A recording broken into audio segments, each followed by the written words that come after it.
आज यहाँ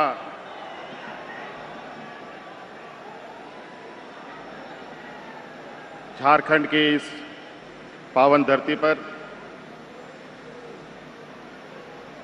माननीय प्रधानमंत्री जी, भारत सरकार के मंत्री पीयूष गोयल जी, रविशंकर जी, धर्मेंद्र प्रधान जी और सुदर्शन भगत जी, उपस्थित बड़े भाई आदरणीय अर्जुन मुंडा जी एवं उपस्थित भारत सरकार के सभी पदाधिकारीगण, उपस्थित यहाँ पत्रकार मित्रों, भाइयों एवं बहनों, सबको मेरी तरफ से सर्वप्रथम जोहार है। प्रधानमंत्री जी, सबसे पहले तो मैं राज्य के 3.25 करोड़ जनता की ओर से आपको प्रधानमंत्री बनने के लिए ढेर सारी बधाई देता हूं।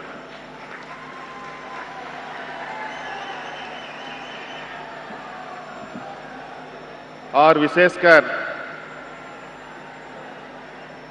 प्रधानमंत्री के बनने के बाद ही महज 3 महीने के अंदर झारखंड में आने के लिए भी मैं आपको धन्यवाद देता हूं। इससे हमारी केंद्र सरकार के प्रति भरोसा बढ़ा है। प्रधानमंत्री जी, क्योंकि समय अभाव है, अपनी बातों को संक्षिप्त में रखने का प्रयास करूंगा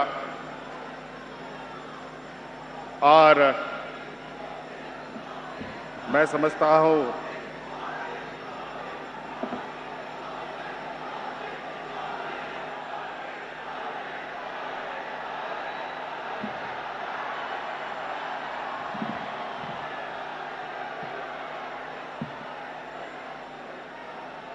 मित्रों, आज हम लोगों के बीच में आदरणीय प्रधानमंत्री जी हैं और आज मैं इस मंच में इस राज्य के मुख्यमंत्री की हैसियत से आज देश के प्रधानमंत्री जी के साथ उपस्थित हूं।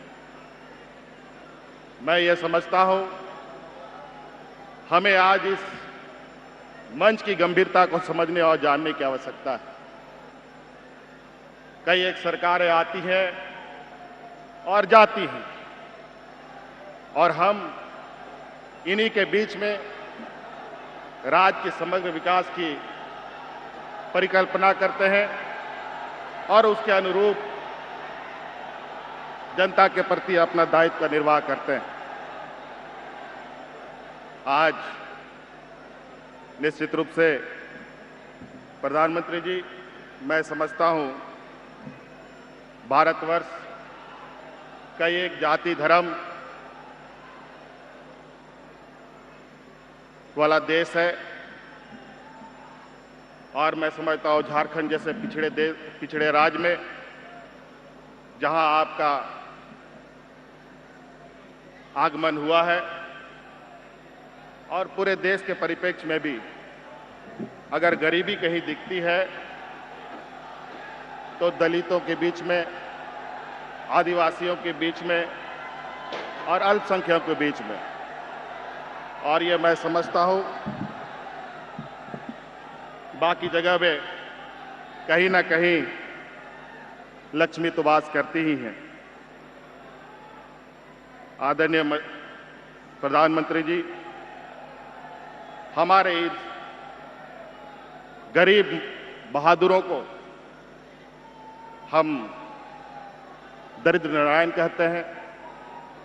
ये सब सही है कि गलत है, ये तो मैं नहीं कह सकता, लेकिन मैं समझता हूं कि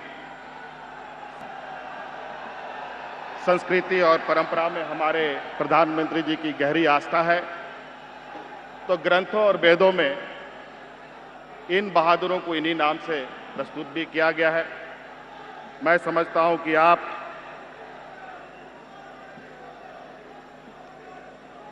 सामाजिक समरसता और सांप्रदायिक सद्भाव के साथ साथ इन गरीब लोगों के लिए 2 शाम की रोटी की भी व्यवस्था करें और इसमें आप सफल हो, ये हमारी शुभकामना है। हमारी इच्छा है माननीय प्रधानमंत्री जी से कि आप राज्य के खनन वाले क्षेत्रों का हवाई दर्शन करें। आपकी संवेदनशीलता की वजह से मैं आश्वस्त हूं कि आप ये खंडहर होते पर्वतों को देखेंगे जब, तो आपके निश्चित रूप से आंख में आंसू आएंगे। आज हमारे यहाँ के गरीब जनता लाल पानी पीने के लिए मजबूर है।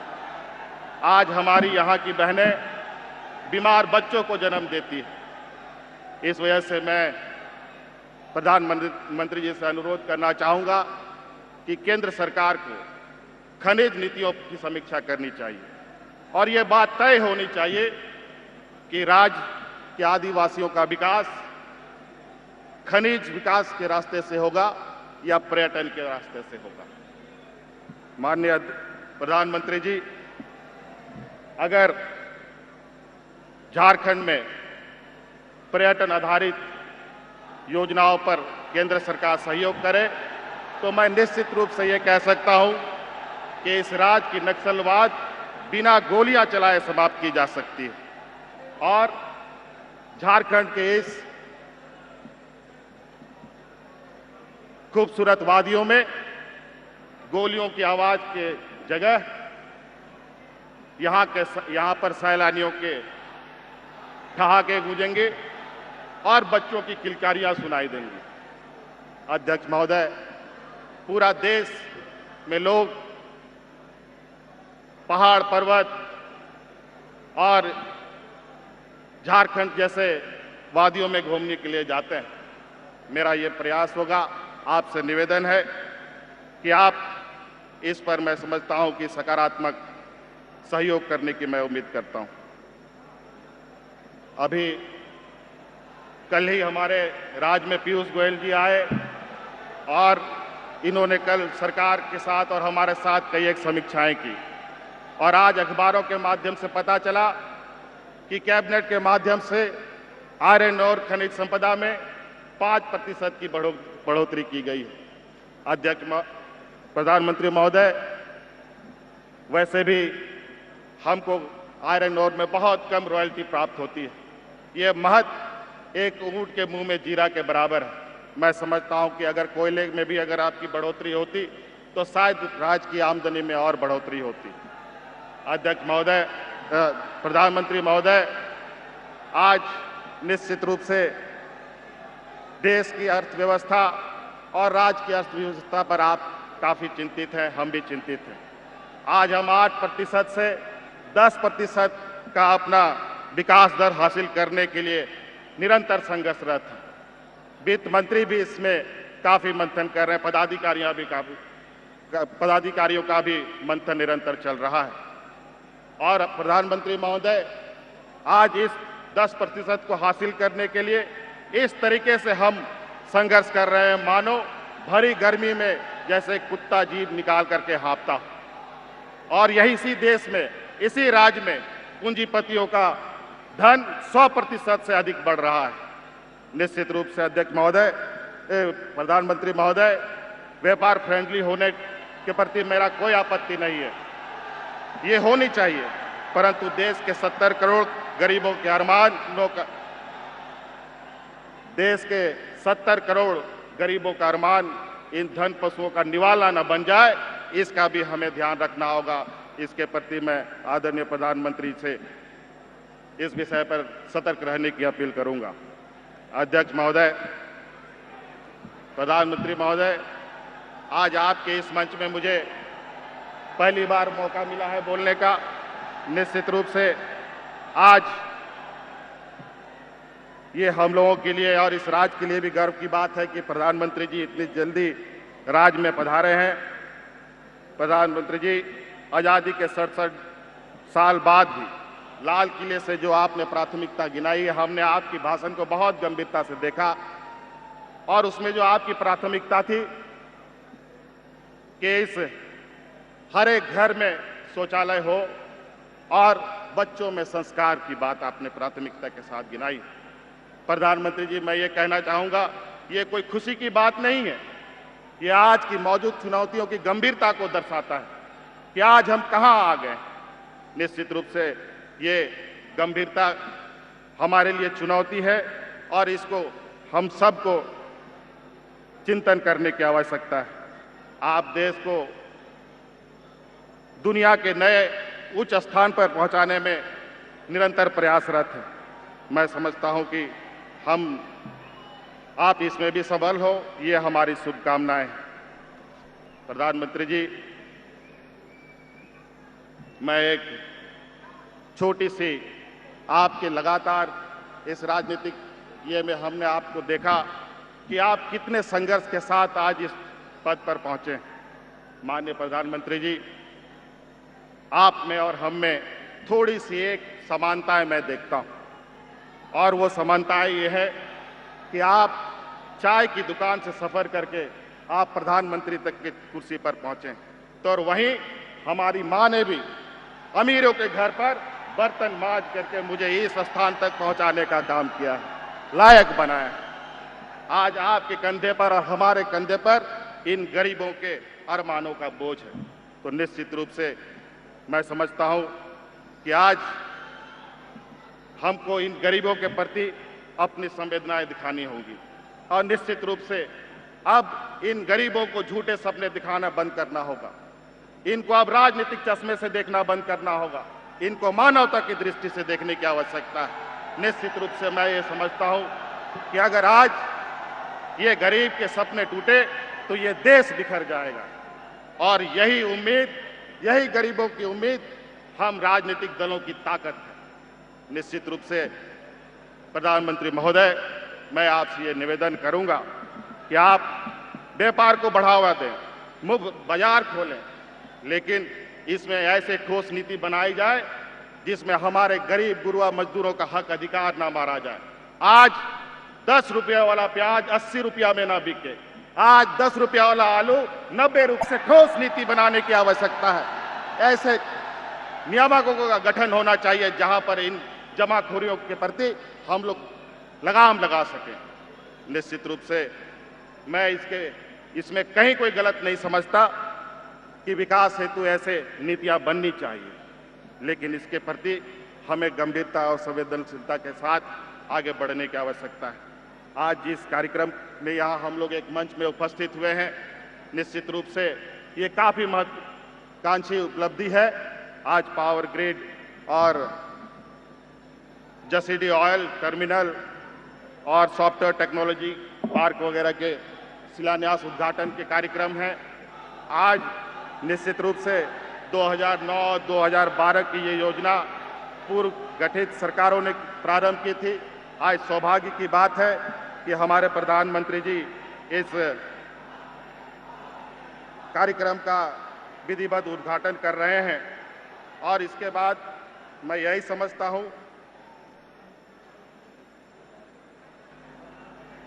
कि आप भी प्राथमिकता के आधार पर पूर्व के सरकार की योजनाओं को धरातल पर उतारने में सहयोग दे रहे हैं। प्रधानमंत्री जी, हम लोगों के अलग अलग रास्ते हो सकते हैं, लेकिन मंजिल एक हो सकती है, अलग अलग नीतियां हो सकती हैं, लेकिन लक्ष्य हमारा एक हो सकता है। निश्चित रूप से हम अपने तरीके से काम करें और हम जन कल्याण को प्राथमिकता के साथ देखें, शहर और गांव को एक समानता की आंखों के साथ देखें, तभी राज्य का समग्र विकास किया जा सकता है। और यही है, हम ये समझते हैं, इस राज्य में समृद्ध लोग और मजबूत भारत, तभी ये राज्य समृद्ध हो सकता है और मजबूती के साथ आगे बढ़ सकता है। अध्यक्ष महोदय, प्रधानमंत्री महोदय, मैं ये समझता हूं कि आप इस राज्य के लिए जिस सोच के साथ आए हैं, हम आपका स्वागत कर रहे हैं। निश्चित रूप से आज यहाँ पर उपस्थित आपके इस कार्यक्रम में झारखंड की जनता और इस राज्य के 3.5 करोड़ जनता के साथ मैं आपका आभार प्रकट करता हूं। आपसे बस थोड़ी सी निवेदन है कि हम लोगों ने पूर्व में भी आपसे समय मांगा इस राज्य के प्रति, मैंने मिलने का भी आपको रिक्वेस्ट किया था, लेकिन मुझे समय नहीं मिला। मैं समझता हूं गरीब राज्य और पिछड़े राज्यों के प्रति आपकी संवेदनाएं गंभीर होनी चाहिए। आने वाला समय में इस राज्य की कई एक बातें मैं आपके समक्ष रखना चाहता हूं, चाहे वो गांव की बात हो, चाहे शहर की बात हो, चाहे नक्सलवाद की समस्या हो। इन सभी विषयों पर मैं आपके साथ चिंतन करना चाहता हूं, ताकि इस राज्य को समग्र विकास के रास्ते पर तेजी से लाया जा सके। इसके लिए मैं समझता हूं कि आने वाले समय में आप भी हमें सहयोग करें, क्योंकि आप जिस फेडरल सिस्टम के ये है अगुवाई करने वाले हैं, जिसको आप भी समझते हैं कि इस देश का, इस राज्य का जो फेडरल सिस्टम है, इसके साथ ही हम आगे बढ़ सकते हैं। तो निश्चित रूप से हम लोगों को इस सिस्टम को समझते हुए एक दूसरे का सहयोग के साथ आगे बढ़ने की आवश्यकता है। इन्हीं शब्दों के साथ अपनी ओर से जय हिंद, जय झारखंड कहता हूं।